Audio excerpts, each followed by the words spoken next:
ГСП онлайн. Городские новости сейчас. Травматологи подвели итоги лета. По статистике, количество укушенных клещами на треть меньше, чем в прошлом году.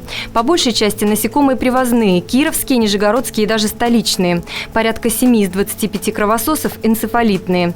В этом году в Кирове была эпидемия, и хотя в Ухте зараженные были выявлены, никто из пациентов не заболел. Проведена профилактика. Самое интересное, что последнего клеща я убрал буквально на прошлой неделе. До сих пор? Да, и это был наш ухтинский клещ.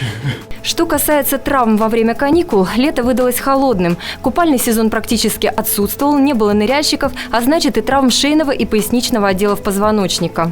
По нашей статистике получается, что во время учебного года у детей травм больше. Но, опять же, это связано с тем, что они занимаются различными видами спорта, ведут более активный образ жизни и находятся в большем количестве в Ухте.